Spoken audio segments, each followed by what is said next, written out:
Astaghfirullah. Bismillahirrahmanirrahim. Assalamualaikum warahmatullahi wabarakatuh.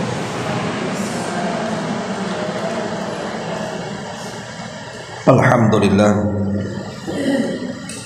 wassalatu wassalamu ala rasulillah wa ala alihi wa sahbihi wa mawalah wa la hawla wa la quwata illa billahi wa ba'd. Lanjutkan kajian kita masih membahas tafsir singkat dari surah-surah pendek dalam juz amma. Kita masih masuk pada surah An-Nazi'at ayat ke-42 dan seterusnya. A'udzubillahi minasyaitonir rajim. Bismillahirrahmanirrahim. Yas'alunaka 'anis sa'ati ayyana mursaha fima anta min dzikraha ila rabbika muntahaha innama anta mundziru may yakhshaha ka'annahum yawma yarawnaha lam yalbathu illa 'ashiyatan aw duhaha.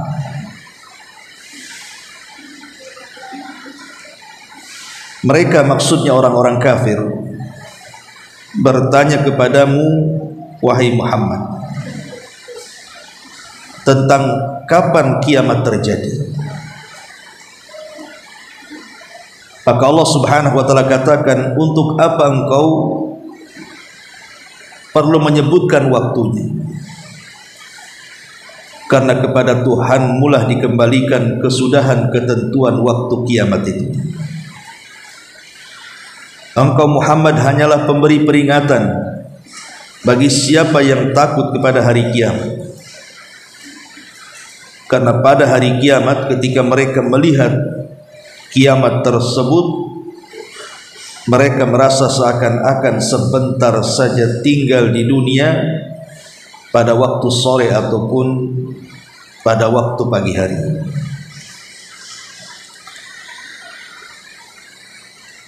Di sini Allah Subhanahu wa taala mengatakan, yas'alunaka 'anis sa'ati ayyana mursaha. Di orang-orang kafir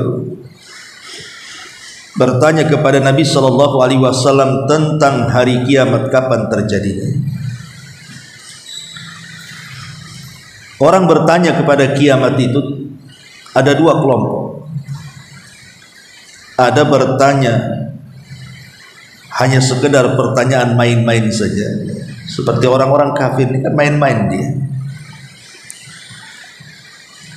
Tetapi ada juga orang yang bertanya soal kiamat itu karena sebuah hal yang menakutkan, supaya bisa kembali persiapan yang jauh lebih baik lagi. Tentu pertanyaan yang pertama tidak dibolehkan. Bertanya soal kiamat dalam bentuk sukhriyah, dalam bentuk mengejek, ini diharamkan.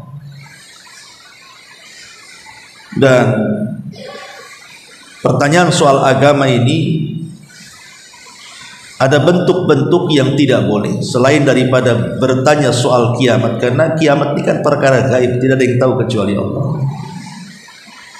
Seperti orang bertanya dalam rangka ta'annud, hanya memberat-beratkan dirinya saja. Seperti pertanyaan Bani Israel kepada Nabi Musa alaihi salatu wassalam ketika disuruh menyembelih seekor sapi betina. Mereka bukan langsung mengamalkan, malah banyak tanya. Bertanya warnanya, bertanya umurnya, bertanya apakah sudah dipekerjakan atau tidak. Akhirnya ketika semua sudah dijawab Nabi Musa, akhirnya mereka berat melakukan. Itu namanya pertanyaan ta'annud, memberat-beratkan diri. Atau bertanya yang tidak ada faedahnya. Tidak boleh bertanya soal agama itu yang tidak ada faedahnya. atau bertanya sesuatu yang mustahil terjadi. Seperti umpamanya bertanya apakah seorang laki-laki bisa melahirkan, bisa mengeluarkan darah haid, kan mustahil, itu hanya dilakukan oleh perempuan. Atau bertanya soal zat Allah Subhanahu wa taala, bagaimana turunnya, bagaimana tangannya, dan begitu seterusnya. Termasuk bertanya sesuatu yang tidak bisa terlintas pun tidak sanggup kita gambarkan. Seperti umpamanya bertanya soal hakikat surga. Hakikat surga tidak ada yang tahu kecuali Allah. Makanya kenikmatannya tidak bisa dilihat mata, didengar telinga, terlintas pun tidak bisa. Sesuatu yang terlintas dalam hati saja, dalam pikiran tidak bisa dibayangkan, macam mana ditanyakan? Termasuk juga bertanya soal kiamat. Bertanya soal kiamat ini kalau maksudnya adalah dalam rangka sukhriyah, hanya mengejek saja seperti orang kafir, ini kan bertanya mengejek Nabi. Karena hakikatnya orang-orang kafir, terutama orang-orang kafir Quraisy di masa Nabi SAW itu, mereka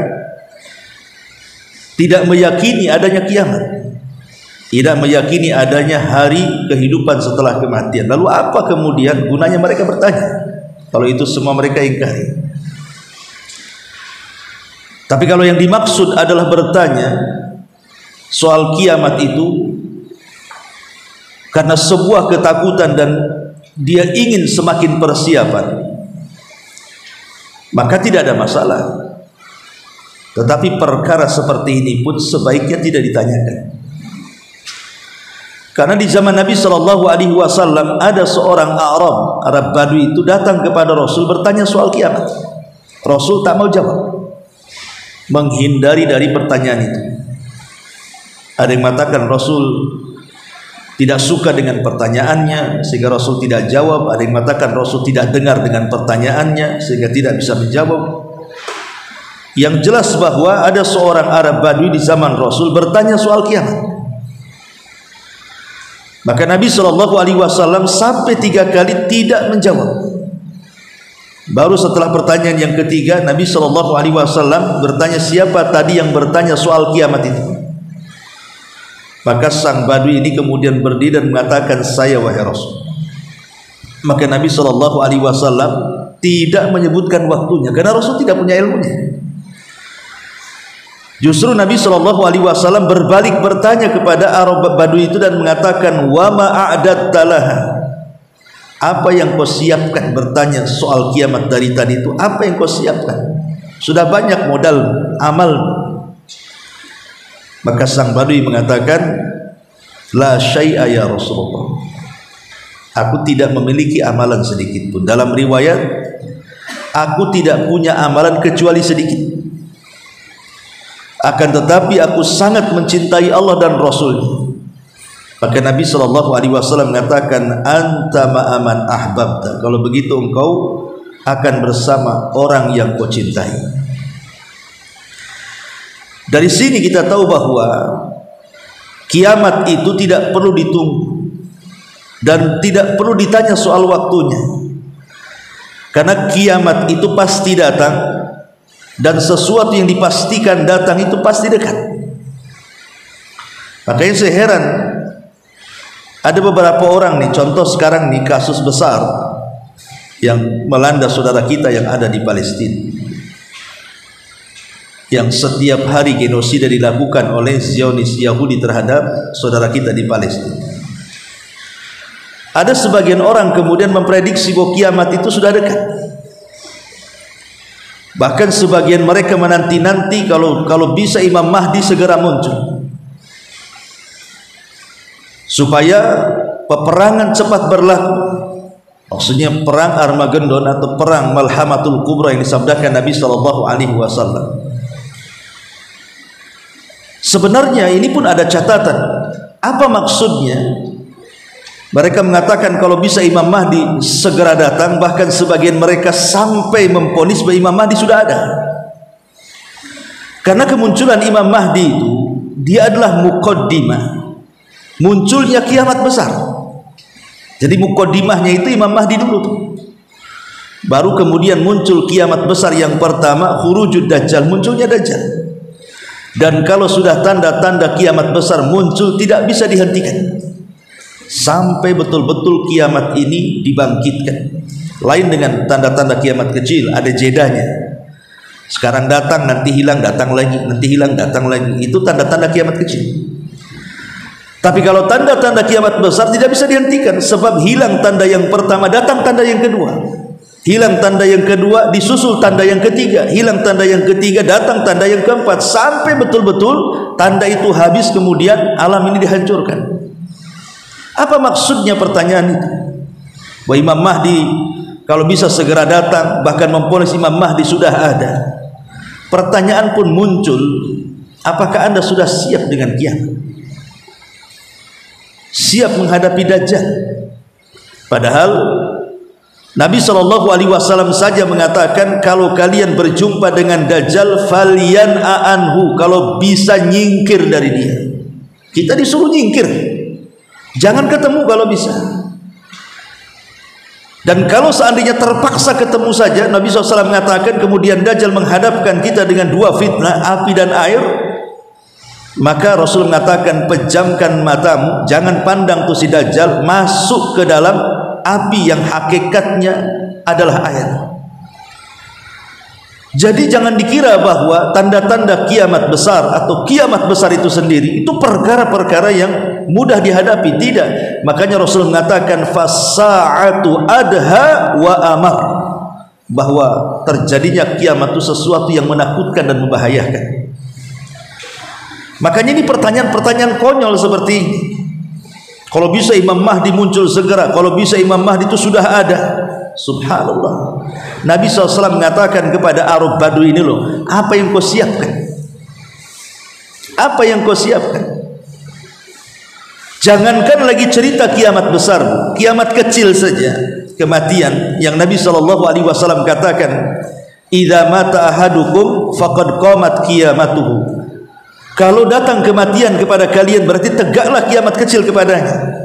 Itu saja dilarang kita bercita-cita untuk mati. Enggak boleh kita bercita-cita untuk mati itu. Sampai Abbas, pamannya Nabi SAW, sedang terbaring sakit. Kemudian Nabi SAW melihat kondisi sakit parahnya Abbas. Tiba-tiba Abbas berkeinginan untuk mati. Maka Nabi SAW mengatakan, tidak boleh salah seorang di antara kalian itu berkeinginan untuk mati, kata Rasul. Kenapa? Kalau seandainya Allah sembuhkan dan dia orang baik, dia bisa menambah amalannya. Tapi kalau dia orang jahat, adalah kesempatan untuk bertobat, kata Nabi. Makanya pertanyaannya bukan kapan kiamat, tetapi pertanyaannya apa yang kau siapkan untuk kiamat. Itu pertanyaan yang benar. Bukan kapan kiamat, tetapi apa yang kau siapkan untuk kiamat. Nah, di sini Allah Subhanahu wa taala mengatakan, yas'alunaka 'anis sa'ati ayyana mursaha. Mereka orang-orang kafir bertanya kepada wahai Muhammad tentang hari kiamat, kapan terjadinya? Fima anta min dzikraha. Untuk apa kau jawab dengan menyebutkan waktunya, karena kau juga nggak tahu. Ila rabbika muntahaha. Ketentuan waktu kiamat itu urusan Allah. Kepada Tuhanlah dikembalikan kesudahan ketentuannya. Karena kewajiban Nabi itu, innama anta mungdziru man yakhshaha. Engkau hai Muhammad hanya pemberi peringatan bagi sesiapa yang takut kepada hari kiamat. Dari sini kita tahu, ma'asyiral muslimat yang dimuliakan Allah Azza wa Jalla, bahwa kiamat itu perkara gaib, jangan diramalkan ataupun dicocok logikan. Kiamat itu pasti datang. Kapan terjadinya? Wallahu a'lam. Jangan lagi sekelas kita, manusia biasa,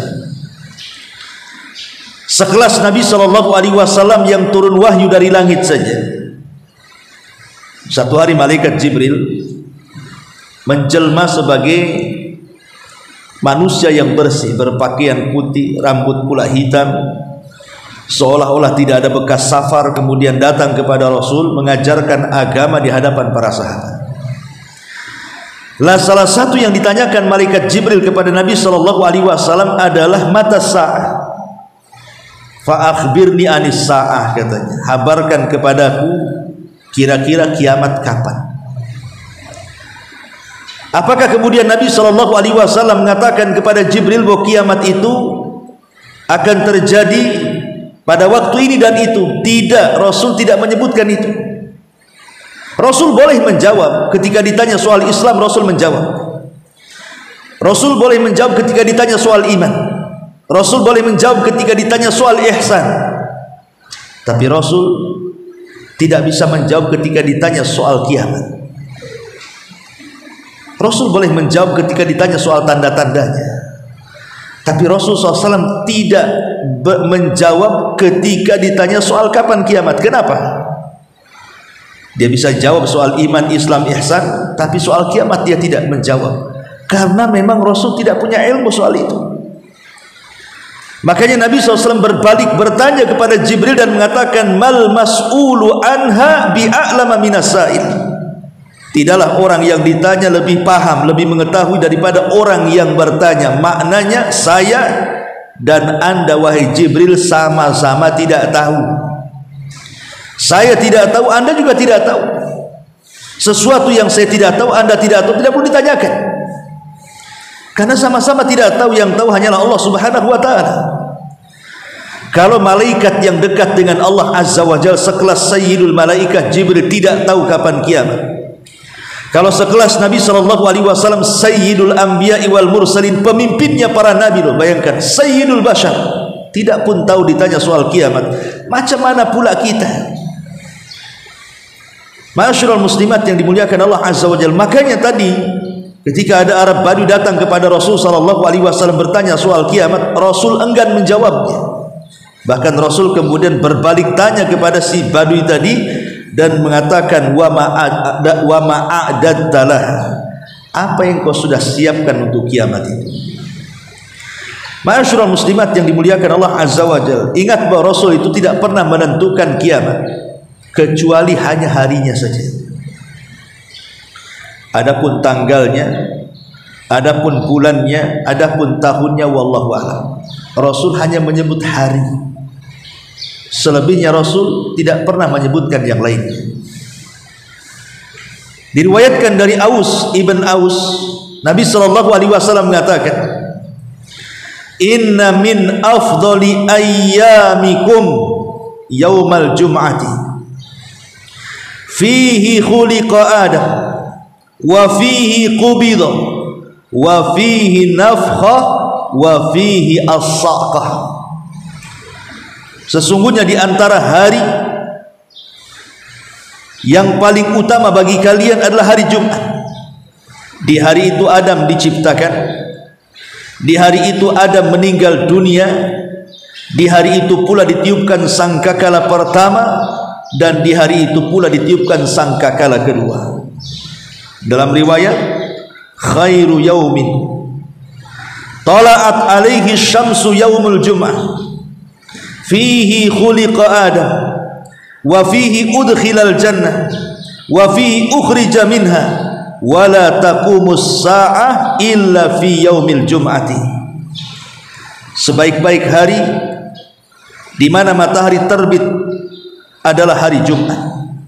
Di hari inilah Adam diciptakan, Adam dimasukkan ke dalam sorga, Adam dikeluarkan dari sorga, dan tidaklah tegak hari kiamat kecuali di hari Jumat. Jadi informasi soal kiamat itu hanya sebatas hari saja. Nabi SAW tidak menunjukkan tanggal, Rasul tidak pernah menunjukkan bulan, apalagi tahun. Makanya saya heran kemudian kok muncul setiap ada peristiwa-peristiwa besar, muncul orang-orang yang kemudian memprediksi tentang kiamat sudah dekat. Memang kiamat itu sudah dekat, tapi kapan waktunya kita tidak tahu.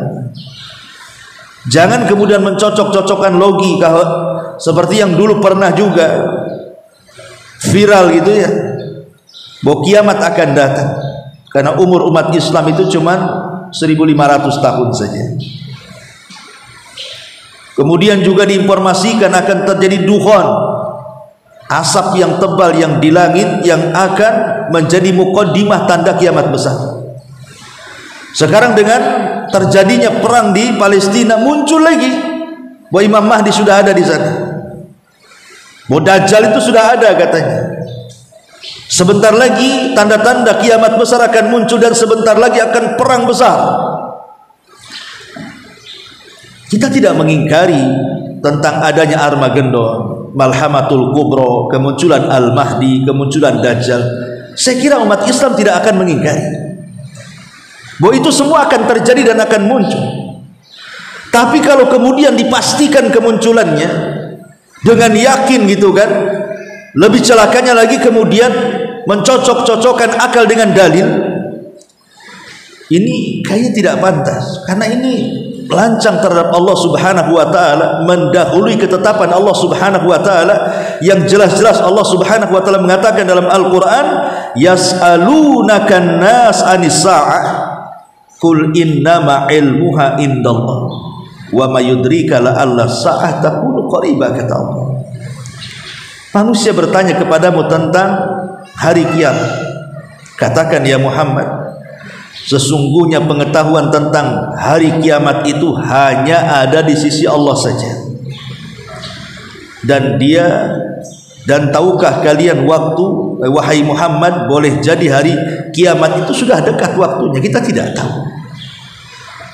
Tapi yang jelas bahwa, saya ulangi, bahwa kiamat itu pasti terjadi. Tanda-tandanya pun pasti terjadi. Maksudnya tanda-tanda kiamat besar. Karena tanda-tanda kiamat kecil saja hari-hari sudah terjadi. Tapi kalau kemudian menjazmkan, memastikan gitu ya, apalagi memprediksi sampai 90% prediksinya, ini saya kira melampaui ketentuan yang Allah Subhanahu wa taala tentukan. Tidak boleh seseorang memprediksi terlalu dalam persoalan ini. Cukuplah kita imani bahwa kiamat akan datang, tanda-tanda kiamat juga akan datang. Soal kapan datangnya wallahu a'lam itu lebih selamat, karena mempersiapkan diri untuk datangnya tanda-tanda kiamat besar sampai kepada kiamat betul-betul dikiamatkan, itu jauh lebih baik daripada menanti dan bertanya soal kapan kiamat. Karena kiamat ini satu pasti akan terjadi. Mustahil tidak terjadi. Kiamat ini pasti terjadi. Karena Allah Subhanahu wa taala yang berfirman di banyak ayat Al-Qur'an soal adanya kiamat. Bahkan nama-nama kiamat itu di dalam Al-Qur'an banyak sekali. Al-Qari'ah, Al-Haqqah, dan macam-macamnya. Artinya kiamat itu pasti terjadi. Tidak perlu kemudian kita berpikir bahwa kiamat tidak mungkin terjadi. Pasti terjadi kiamat. Yang kedua, tapi terjadinya tidak ada yang tahu kecuali Allah Subhanahu wa taala. Kiamat ini dirahasiakan waktunya. Pasti terjadi, tapi datangnya tanpa diberitahu Allah Subhanahu wa taala. Kenapa Allah Subhanahu wa taala rahasiakan kiamat? Coba, supaya kita persiapan, itu masalahnya. Ketika Allah Subhanahu wa taala gaibkan kapan terjadinya kiamat, jangan lagi kiamat besar, kiamat kecil saja kematian, itu kan dirahasiakan waktunya. Kita tidak tahu kapan kita mati. Bisa nanti pulang dari pengajian, bisa besok, bisa lusa, wallahu alam, kita tidak tahu. Kiamat kecil saja dirahasiakan Allah, apalagi kiamat besar. Maka kiamat besar itu datangnya tanpa pemberitahuan, tapi pasti terjadi. Dan lebih daripada itu, bahwa ingat, kalau seandainya terjadi kiamat besar, kemudian manusia diwafatkan, jin diwafatkan, malaikat diwafatkan, semuanya, itu bukan akhir dari perjalanan kita di dunia. Bukan berarti setelah kiamat selesai urusan kita. Makanya saya heran orang yang menginginkan disegerakan kiamat itu, dikiranya kiamat itu menyelesaikan segalanya. Dikiranya kiamat itu kalau sudah kiamat dia akan senang dalam kuburan. Tidak, kiamat itu bukan akhir dari sebuah perjalanan manusia. Kiamat itu hanya beralih dari kehidupan dunia, kehidupan kepada kehidupan setelah kematian yang jauh lebih panjang dan lebih mengerikan peristiwanya. Sudah siap kita hadapi itu, sehingga kemudian menginginkan kalau bisa kiamat cepat. Justru kalau kita katakan kiamat kecil saja, kita meminta kepada Allah agar Allah Subhanahu wa taala memberikan usia yang panjang kepada kita supaya bisa memperbaiki amalan kita, kan? Karena Nabi yang mengatakan khairukum man tala umruhu wa hasuna amalu. Sebaik-baik kalian adalah yang panjang umurnya tapi diperbaiki amalannya. Kita meminta kepada Allah panjang umur supaya kita bisa menambah amalan. Itu kiamat kecil untuk kematian. Ya kalau bisa kiamat besar juga sama, mudah-mudahan tidak cepat-cepat kiamat, kan itu. Supaya kita lebih banyak lagi beramal saleh, memperbanyak ketaatan kepada Allah Subhanahu wa taala, sehingga ketika Allah Subhanahu wa taala bertanya soal kita kelak pada hari kiamat, kita mampu menjawab karena kita sudah memanfaatkan waktu sebaik mungkin. Karena logikanya semakin panjang waktu berarti semakin banyak amalan. Ketika semakin banyak amalan, artinya semakin banyak pahala. Ketika semakin banyak pahala, berarti kita akan bahagia menghadap Allah Subhanahu wa taala. Ma'asyiral muslimat yang dimuliakan Allah Azza wa Jalla, di antara keadilan Allah Subhanahu wa taala, Allah itu maha adil. Tidak mendatangkan kiamat itu sekonyong-konyong kepada makhluk. Artinya Allah Subhanahu wa taala memberitahu dulu tanda-tandanya, dan itu bentuk keadilan Allah. Coba kalau seandainya Allah tidak beritahu tanda-tanda, tiba-tiba kemudian kiamat digempakan, kiamat kemudian didatangkan, gimana manusia bisa persiapan? Manusia bisa tobat, manusia bisa kembali kepada Allah. Boleh jadi tidak sempat, kan? Keburu mati. Ya. Tapi dengan adanya tanda-tanda itulah, bahwa semakin banyak tanda-tanda bermunculan, artinya semakin dekatlah kiamat dengan kita, sehingga kita ada ketakutan dengan hal itu, sehingga menambah amalan kita. Dan itu bentuk keadilan Allah Subhanahu wa taala, tidak langsung mendatangkan sekonyong-konyong kiamat, tetapi dimuqaddimahi dulu dengan banyak tanda-tanda. Lah tanda-tanda kiamat sendiri ulama sudah merinci, kan itu. Tanda-tanda kiamat itu terbagi dua. Ada tanda-tanda kiamat kecil, ada tanda-tanda kiamat besar. Adapun tanda-tanda kiamat kecil terbagi menjadi tiga, ya. Tanda-tanda kiamat kecil yang sudah terjadi dan tidak mungkin terulang lagi. Yang kedua, tanda-tanda kiamat kecil yang akan terulang dan terus terulang lagi. Kemudian yang ketiga, tanda-tanda kiamat kecil yang belum terjadi. Bisa saja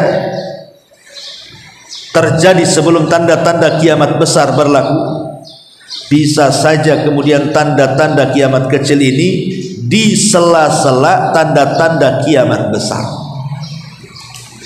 Seperti robohnya Ka'bah, dihancurkan oleh seorang laki-laki dari Habasyah namanya Dzu Suwaikataini. Itu tanda-tanda kiamat kecil, itu di sela-sela tanda-tanda kiamat besar. Adapun tanda-tanda kiamat besar ya ma'ruf, ya, ada 10 yang disebutkan dalam hadis Nabi sallallahu alaihi wasallam. Sebagaimana Nabi sallallahu alaihi wasallam mengatakan, inna sa'ata la takunu hatta takuna asyru ayatin, kata Rasul.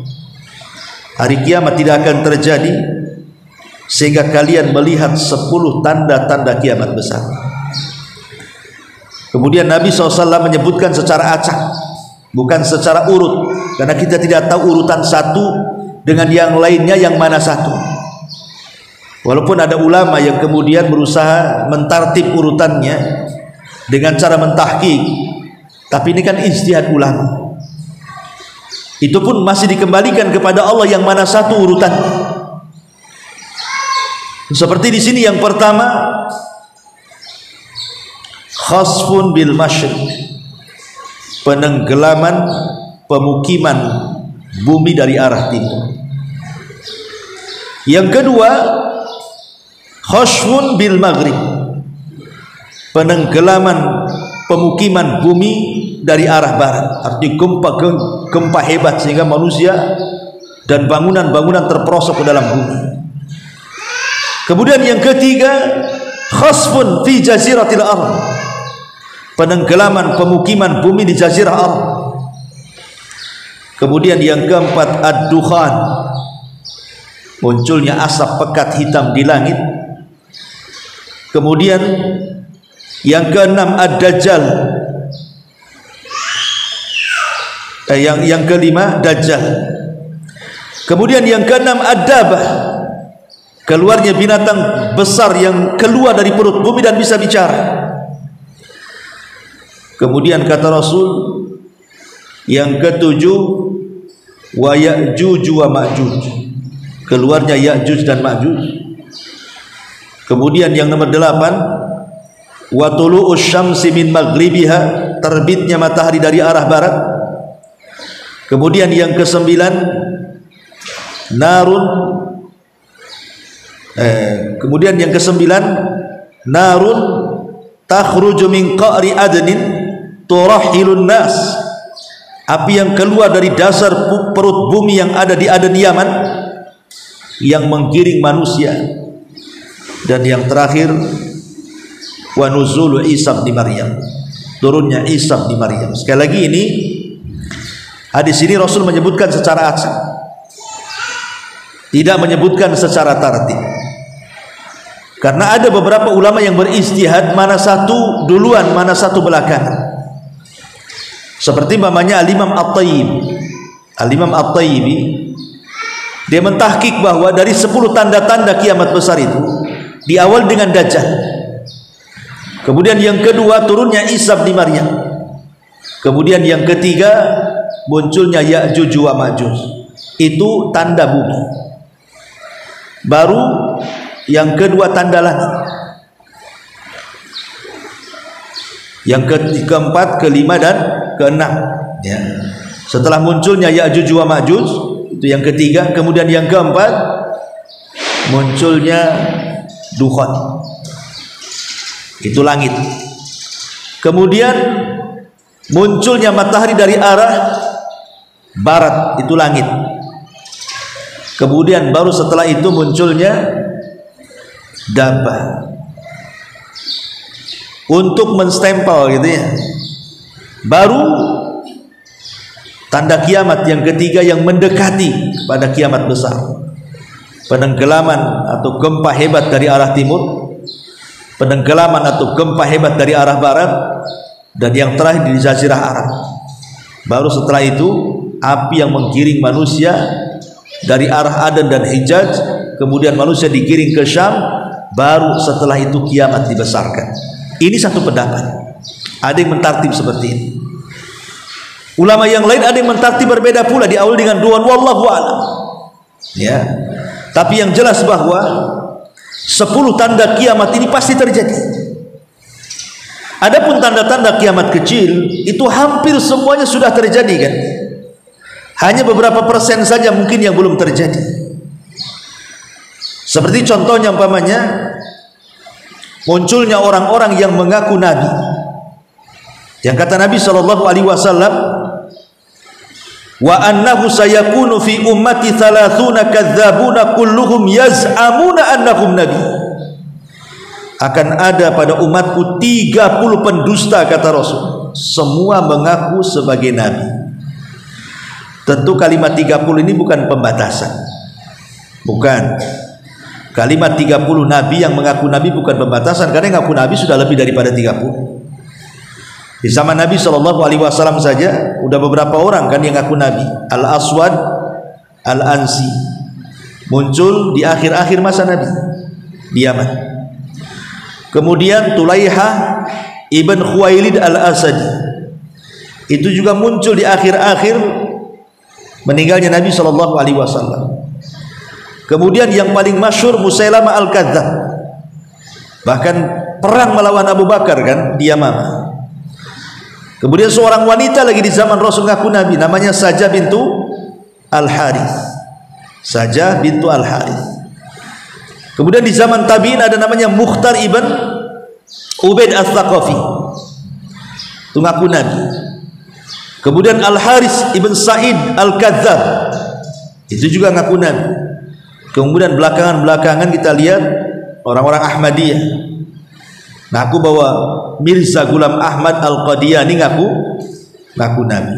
Macam-macam kan orang ngaku Nabi itu. Ima dengan kewarasannya ingin viral, akhirnya kemudian dia ngaku Nabi. Ima kegilaannya memang dia stres, dia ngaku Nabi. Orang ngaku Nabi itu kan mungkin dia gila stres kemudian ngaku Nabi, atau mungkin tidak gila tidak stres, ingin viral saja dia ngaku Nabi, atau hanya karena ingin pengikut, ngelabui orang, urusan dunia dan begitu saja, akhirnya ngaku Nabi. Karena semua para pengaku Nabi itu dari dulu sampai sekarang tidak ada buktinya, tidak ada bukti bahwa dia Nabi. Makanya kenapa Nabi SAW sudah memprediksi 14 abad yang silam bahwa orang-orang yang ngaku Nabi itu tanda dari tanda-tanda kiamat ya. Dan Imam Ibnu Katsir sampai mengatakan, siapa yang mengaku Nabi setelah Rasul SAW Muhammad ibn Abdullah, kafirkan orang itu, kafirkan saja, karena dia sudah bertentangan dengan ayat Al-Quran dan hadis Rasul yang mengatakan la nabiyya ba'di, tidak ada nabi sepeninggal. Anehnya saya pikir orang yang ngaku nabi itu ya orang-orang Timur Tengah, orang-orang India, orang-orang Pakistan, orang-orang yang ada di Timur Tengah sana lah. Rupanya di Asia pun banyak. Negeri kita paling ramai orang ngaku nabi. Macam-macam orang ngaku nabi negeri kita ini kan.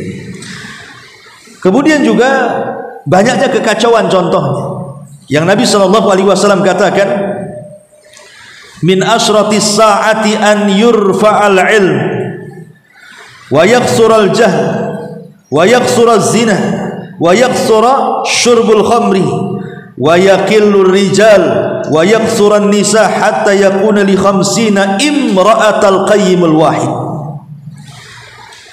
Kata Nabi SAW, di antara tanda-tanda kiamat adalah ilmu diangkat, kejahilan menyebar, zina di mana-mana, minum khamr di mana-mana, sedikitnya laki-laki, banyaknya perempuan, sehingga satu laki-laki bisa menggiring 50 perempuan. Artinya bahwa banyaknya kekacauan di sini. Karena kalau sudah para ulama diwafatkan, orang-orang jahil yang menggantikan, ini kacau. Pasti mereka akan memberikan fatwa menyesatkan dirinya dan orang lain kan. Betapa banyak orang-orang gara-gara fatwa sesat akhirnya mencelakakan orang. Kemudian juga yang sudah terjadi pamannya keluar api dari wilayah Hijaz, yang kata Nabi SAW, la taqumu hatta takhrujan narun min ardil Hijaz tudi'u a'nak al-ibil bi Busra. Tidak akan terjadi hari kiamat sebelum keluar api dari wilayah Hijaz yang menyinari punuk-punuk unta di Basrah. Imam Nawawi sampai mengatakan ini sudah pernah terjadi di Madinah tahun 654 Hijriah. Jadi api muncul besar, muncul dari sisi timur kota Madinah di belakang Hira, dan orang-orang Syam melihatnya, padahal Syam itu kan perjalanan 1 bulan tuh dari Madinah tuh. Tapi api ini saking besarnya sampai kelihatan dari negeri Hijaz, dari negeri Syam ke Hijaz itu. Dan ini kata Imam Nawawi pernah terjadi pada tahun 654 Hijriah katanya. Dan banyak lagi, termasuk terbelahnya bulan ini kan pernah terjadi dan tidak akan terulang. Bahkan diutusnya Nabi SAW dan wafatnya Rasul sendiri adalah tanda-tanda dari tanda-tanda kiamat kecil. Intinya bahwa tanda-tanda kiamat kecil ini kita bisa saksikan karena setiap hari seliweran depan kita kan. Tapi tanda-tanda kiamat besar, ketika kita bicara soal tanda-tanda kiamat besar, itu sama dengan bicara soal kapan kiamat besar.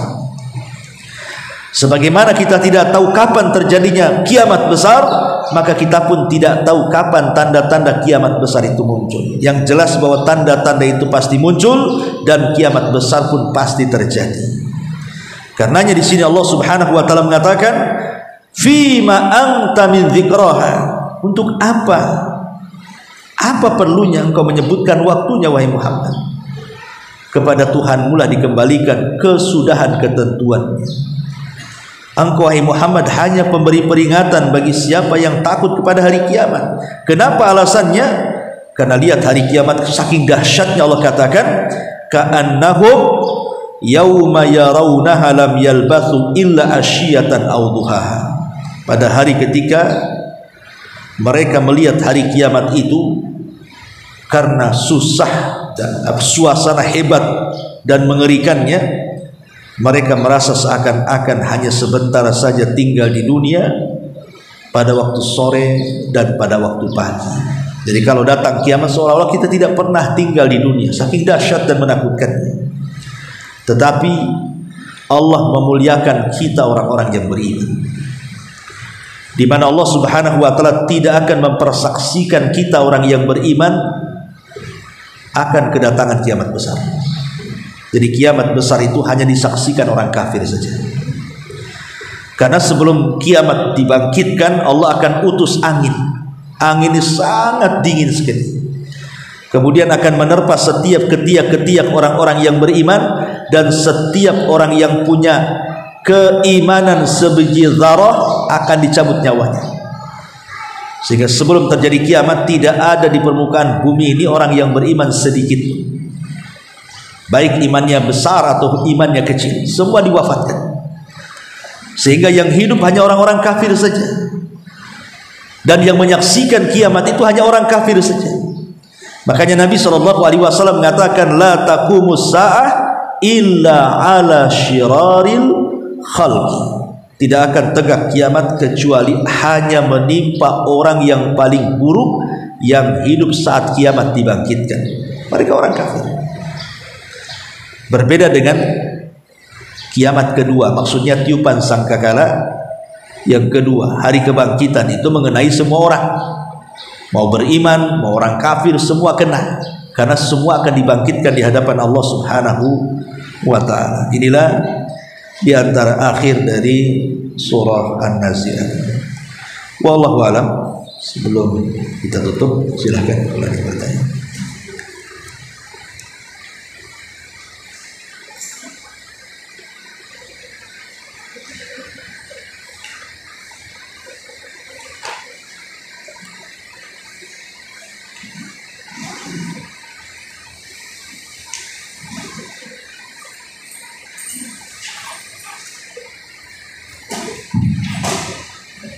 Bismillah. Assalamualaikum Ustaz. Waalaikumsalam. Dalam pembahasan tadi Ustaz katakan Allah tidak menurunkan kiamat itu dengan sebanyak-banyaknya pada manusia, dan akan diberikan tanda-tanda yang terbagi dua, yaitu tanda-tanda kecil dan tanda-tanda besar. Dan tanda-tanda kecil juga terbagi dalam tiga. Yang pertama, sudah terjadi tak mungkin terulang. Yang kedua, atau sudah terjadi terulang dan terulang. Yang Anda tanyakan Ustaz, ini dalam pemikiran Anda ya Ustaz. Ustaz bahas tadi, ketika seseorang mengaku nabi, itu kan pada zaman di akhirnya Rasulullah sudah terjadi, dan banyak yang mengaku nabi dan nabi. Itu apa termasuk dari tanda yang kedua tadi Ustaz? Ada yang sudah terjadi dan terulang dan terulang. Dan yang menanyakan, yang sudah terjadi tak mungkin terulang itu contohnya yang mana ya Ustaz? Iya. Ya, saya tadi sudah katakan bahwa tanda-tanda kiamat kecil, kalau boleh dirinci itu ada 4 lah, bukan 3 ya. Yang pertama, tanda itu sudah terjadi dan tidak mungkin terulang. Diutusnya Nabi, kemudian Rasul meninggal, tidak mungkin terulang. Nah, mungkin ada Nabi lagi. Bulan terbelah menjadi 2, itu sekali saja. Tidak mungkin bulan terbelah lagi. Artinya bahwa ada tanda-tanda yang terjadi di zaman Rasul, dan itu tidak akan terulang lagi.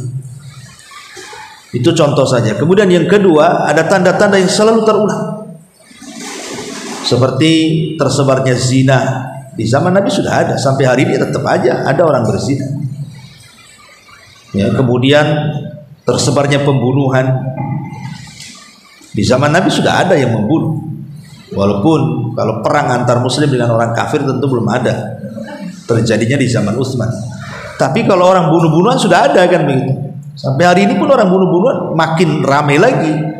Bahkan kata Rasulullah SAW, sampai orang yang membunuh tidak tahu kenapa dia bisa membunuh, orang yang dibunuh lebih bingung lagi kenapa bisa dibunuh gitu ya. Karena alasannya tidak jelas. Ada orang satu keluarga bunuh-bunuhan pun hanya gara-gara urusan dunia. Atau salah satunya tadi yang dicontohkan tadi, banyaknya mengaku nabi. Di zaman Nabi sudah ada orang ngaku nabi, tapi di zaman Nabi yang ngaku nabi itu sudah akhir-akhir dari kenabian, artinya sudah mendekati ajalnya Nabi. Kalau periode Mekah tidak ada orang ngaku nabi. Kalau periode Mekah lah ya, orang yang ngaku nabi itu kan periode Madinah. Kenapa ketika Rasul berdakwah di Mekah tidak ada yang ngaku nabi? Karena kalau orang ngaku nabi, nasibnya sama dengan Nabi. Apa itu? Ya bisa saja diejek, diintimidasi, disakiti dan begitu seterusnya. Nggak ada enaknya dakwah di Mekah itu. Sehingga nggak ada orang ngaku nabi. Baru setelah periode Madinah, Rasul sudah menaklukkan ini itu, sudah berkuasa, dihormati orang. Orang berpikir enak juga jadi nabi gitu. Mulai ngaku nabi. Mereka lihat enaknya saja, nggak suka. Ketika Rasul susah di Mekah, kenapa tak ngaku Nabi Musailamatul Kadzdzab? Karena akan diperangi kan. Tapi setelah Rasul sukses di akhir-akhir, baru pula ada orang ngaku Nabi. Enak juga jadi Nabi. Akhirnya muncullah macam-macam orang yang saya sebutkan tadi, Al-Aswad Al-Ansi, Tulaiha, Sajah, kemudian Musailamatul Kadzdzab dan begitu seterusnya kan itu. Artinya itu muncul di akhir-akhir. Tapi kemudian terus terjadi pula gitu ya, karena tadi melihat enaknya, dia tidak melihat konsekuensinya bahwa orang ngaku nabi itu bisa kafir, bisa keluar dari Islam kan itu, dan banyak lagi. Kemudian ada tanda-tanda yang belum terjadi, seperti Mekah menjadi hijau. Apakah yang sekarang Mekah itu menjadi hijau adalah tanda-tanda, atau hanya memang orang Mekah ini memang membuat kebun dengan teknologi air dan begitu seterusnya, akhirnya jadi subur? Kan kita tidak tahu. Karena kalau tanda-tanda itu tidak ada teknologi di dalamnya, dengan sendirinya dia subur, nggak ada pengairan, nggak ada apa, dengan sendirinya dia berubah jadi padang pasir, jadi subur gitu ya. Nah, itu mungkin belum terjadi. Atau yang keempat, ini tanda-tanda kiamat kecil, tapi di sela-sela tanda-tanda kiamat besar. Muncul dulu tanda-tanda kiamat besarnya, lah di sela-sela tanda-tanda kiamat besar itu ada tanda-tanda kiamat kecil. Salah satu contohnya ya tadi, penghancuran Ka'bah, di mana Ka'bah itu akan dihancurkan karena sudah tidak ada orang haji, orang umroh lagi, tidak ada orang tawaf di situ. Akhirnya datang seorang laki-laki dari Habasyah yang dulu di zaman Rasul ada namanya Abroha. Nanti di akhir zaman pun dari Habasyah juga orang yang menghancurkan Ka'bah, namanya Dzuswaiqataini namanya. Dia bawa pasukan dari Habasyah Ethiopia, kemudian menghancurkan Ka'bah sampai rata dengan tanah dan mengambil perbendaharaan isi Ka'bah ini. Nah, itu namanya tanda-tanda kiamat kecil. Ya kalau tanda-tanda kiamat besar ya memang cuma satu rangkaian saja. Dan bedanya saya sudah katakan di awal, kalau tanda-tanda kiamat kecil kan ada jedanya, muncul hilang, muncul hilang. Tapi kalau tanda-tanda kiamat besar dah, sekali muncul tidak pernah hilang, terus beruntun ya, sampai selesai.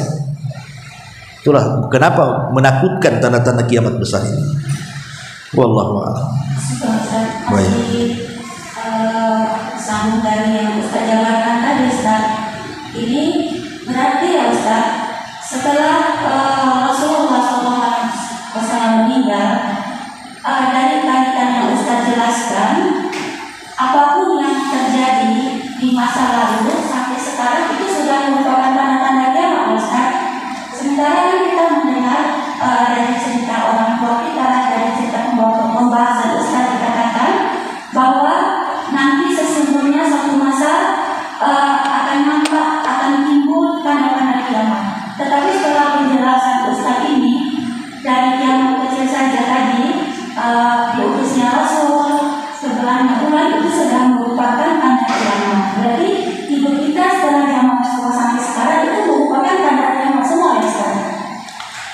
Iya, karena begini ya, Nabi Shallallahu Alaihi Wasallam itu diutus sebagai akhir zaman, Nabi akhir zaman. Artinya tidak ada Nabi setelah Nabi kita Muhammad Shallallahu Alaihi Wasallam. Karena Rasul adalah Nabi akhir zaman. Ketika nabinya Nabi akhir zaman, tidak ada Nabi yang akan muncul setelahnya, berarti umatnya juga umat akhir zaman. Berarti tidak akan ada umat lagi setelah umat Nabi.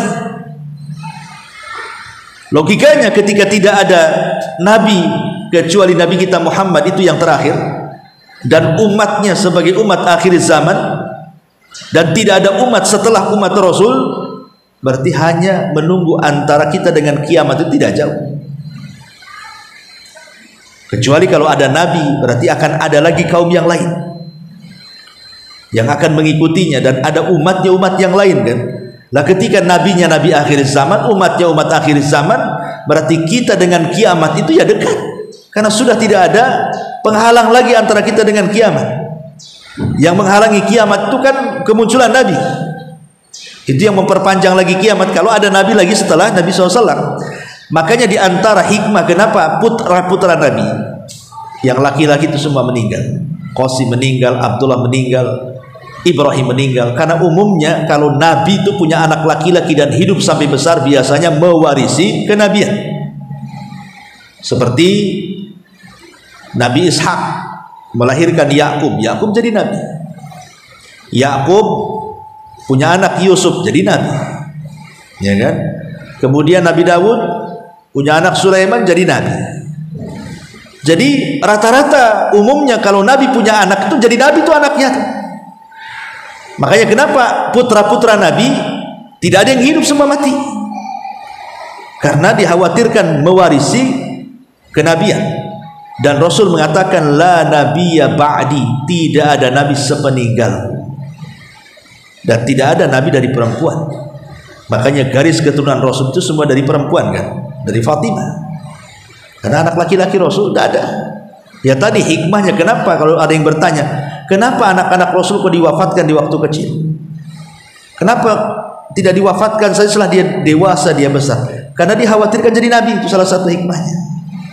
Sementara tidak ada nabi selain Nabi kita Muhammad SAW, dialah nabi akhir zaman dan umatnya juga umat akhir zaman. Makanya tanda-tanda mendekati kiamat itu akan terus melekat kepada umat Nabi sampai betul-betul kiamat dibangkitkan. Ada yang mendapatkan kiamat besar dan mereka orang-orang kafir di akhir zaman.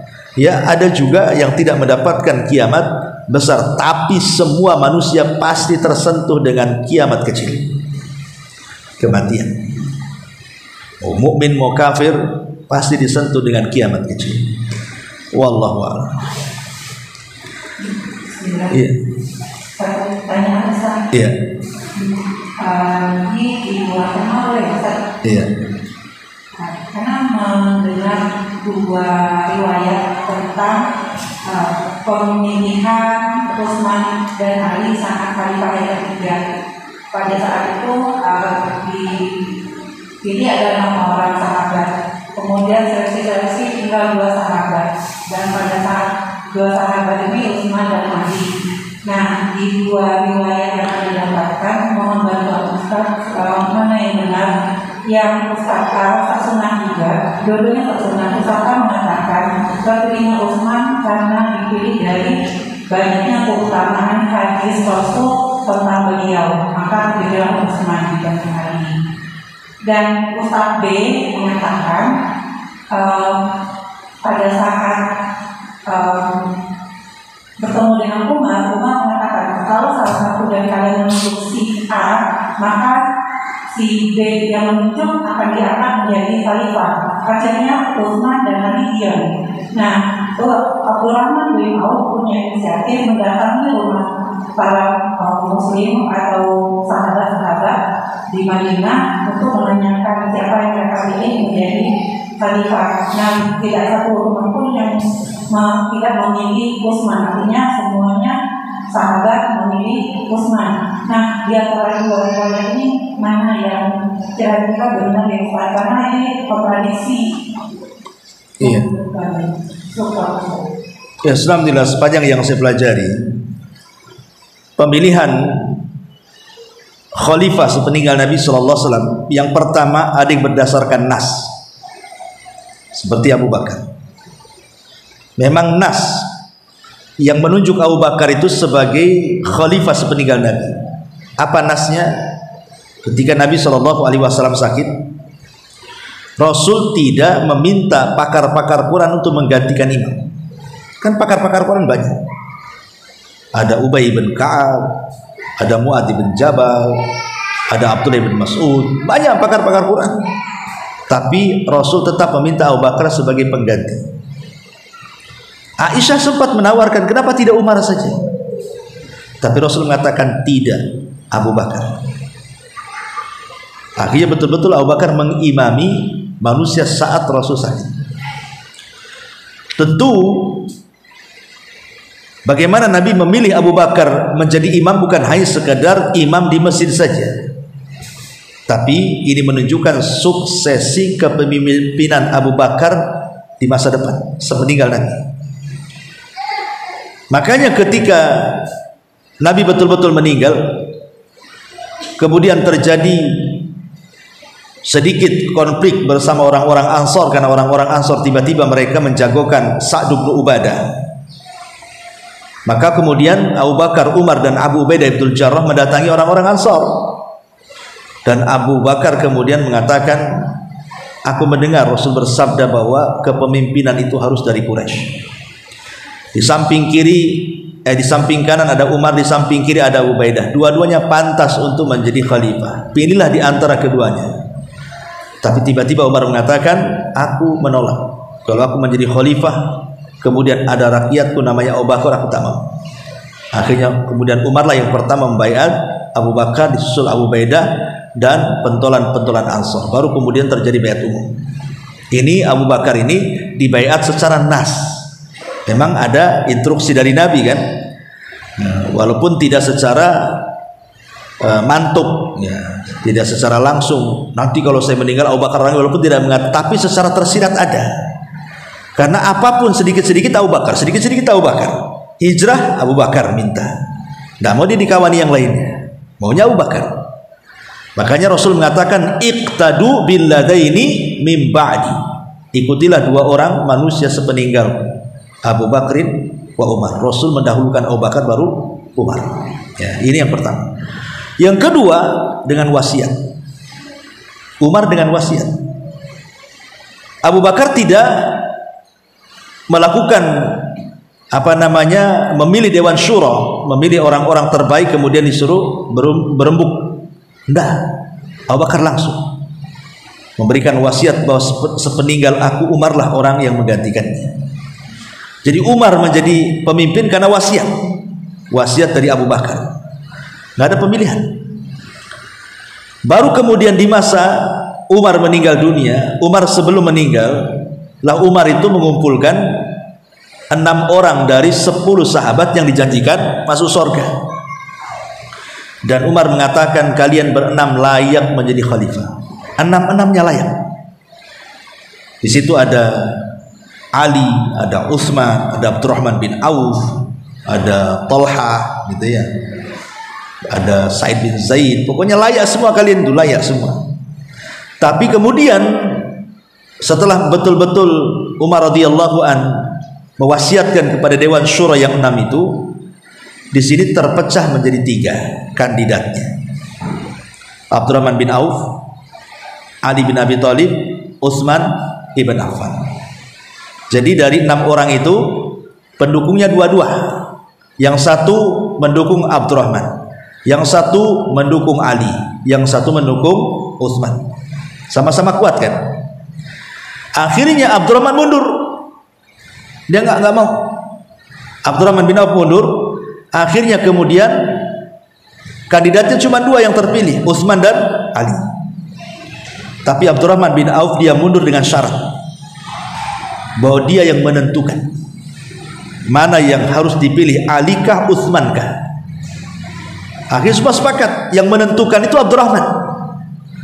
Lah Abdurrahman ini sampai beberapa hari, sampai dia lupa makan, lupa minum. istikharah setiap malam. Dia bertanya kepada seluruh penduduk Madinah, kira-kira siapa yang layak dari dua orang ini? Karena dua-duanya orang yang istimewa, baik Utsman atau Ali, dan dua-duanya banyak keutamaannya. Tetapi ada yang mengatakan dalam riwayat itu, setelah dihitung tentang keutamaan, rupanya Utsman dilebihkan dari dua keutamaan dibandingkan Ali.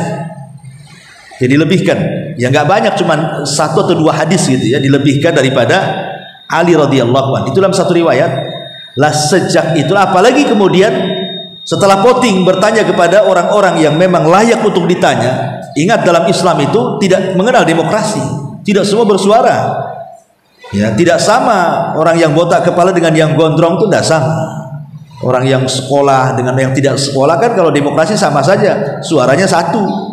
Ya, Islam tidak sama, tetap orang yang cerdas didahulukan, ditanya. Orang yang bodoh nggak ditanya lah. Mereka nggak tahu menahu orang tuh. Jadi Abdurrahman tuh mengumpulkan orang-orang cerdas, meminta pendapat mereka. Akhirnya kebanyakan mereka memilih Utsman. Ya tentu ada pertimbangan kenapa Utsman. Ya, makanya kalau bab khalifah, sepakat ahli sunnah, Utsman lebih baik daripada Ali.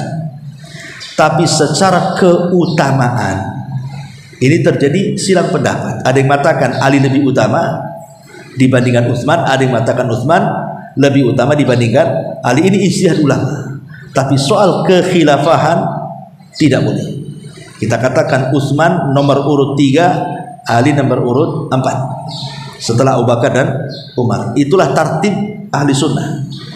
Kalau kemudian muncul Syiah Zaidiyah, apalagi kemudian sampai naik ke Syiah Rafidhah, Syiah Iran itu kan, yang memposisikan kalau Syiah Zaidiyah itu mendahulukan Ali dibandingkan Utsman. Jadi Khulafaur Rasyidin itu Abu Bakar, Umar, Ali, Utsman, maunya kan gitu. Mereka ahli bidah. Tapi kalau sudah mengatakan bahwa Ali itu di nomor urut pertama, yang lain itu menyerobot kekuasaannya, nah ini sudah kufur. Dan mereka Syiah Rafidhah, Syiah Iran itu yang melaknat Abu Bakar dan Umar. Auzubillah. Kan itu ya. Jadi yang diperselisihkan ulama itu soal keutamaan, bukan soal khilafah. Kalau khilafah itu sepakat ahli sunnah, tidak ada khilaf. Siapa yang menyelisih dia ahli bid'ah. Tapi kalau soal keutamaan memang ada terjadi silang pendapat. Kan beda bicara khilafah dengan bicara keutamaan. Karena masalah khilafah ini kan kepemimpinan, dan itu dengan berdasarkan pemikiran yang matang dari Abdurrahman bin Auf, meminta pendapat orang-orang cerdas gitu ya, dan kebanyakan mereka cenderung kepada Utsman ibn Affan. Wallahu a'lam. Wa ya, saya kira cukup. Subhanallah. Yang 3.